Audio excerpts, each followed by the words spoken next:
Assalamualaikum warahmatullahi wabarakatuh. Perkenalkan, nama saya Muhammad Nur Fadli dari Prodi D3 Digital Marketing dari kelas D3 MP 4505. Hari ini saya akan menjelaskan tentang pentingnya digital marketing saat pandemi COVID-19.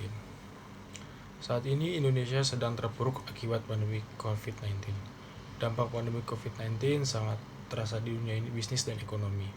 Dalam waktu cukup singkat, pelaku usaha harus memutar otak untuk memenuhi kebutuhan perusahaan tersebut. Ada beberapa peluang bisnis atau peluang karir yang masih terbuka lebar, salah satunya di bidang digital marketing. Para pelaku industri digital marketing justru bersyukur dengan adanya wabah tersebut.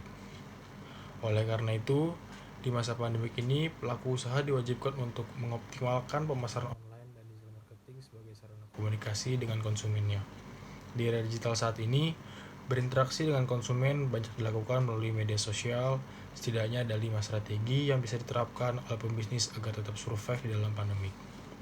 Yang pertama, tetap melakukan komunikasi dengan customer. Dengan baiknya orang yang harus self quarantine di rumah dan scroll sosial media, mereka akan tetap update berita terbaru atau sekedar mencari hiburan semata. Yang pertama harus kalian lakukan adalah ikut pelan-pelan konten yang bersifat kepedulian sosial saat pandemi lewat sosial media, atau mengirim pesan broadcast melalui email secara massal kepada pelanggan Anda. Yang kedua, lalu ada pelaku usaha harus mengoptimalkan media sosial yang dimiliki. Jangan kasih kendor, kata yang pas untuk situasi sekarang ini. Kalian bisa memulai dan membuat konten yang menarik dari segi visual maupun caption. Memanfaatkan website untuk memperkenalkan informasi usaha lebih detail. Memperluas penjualan melalui marketplace dan e-commerce di era digital saat ini. Strategi ini dapat meningkatkan brand awareness. Lalu yang ketiga itu ada berikan diskon yang menarik.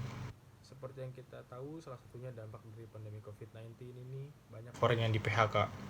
Otomatis mereka tidak mendapatkan pendapatan sama sekali dan pasti mereka berpikir 2 kali untuk menghabiskan uang. Orang-orang akan lebih berhemat dan berbelanja. Memberikan diskon pada produk adalah salah satunya solusi. Cara ini dapat mendapatkan simpati dari pelanggan dan juga pendapatan pelanggan di luar target pasar Anda.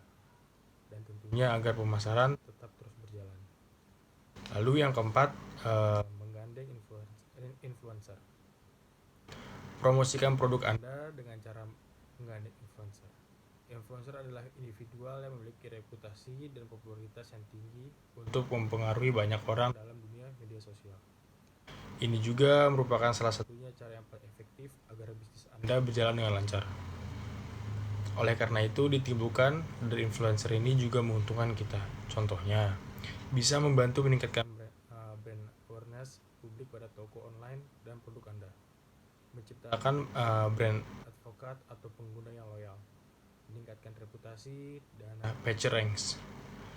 Lalu yang kelima, gunakan platform yang pas.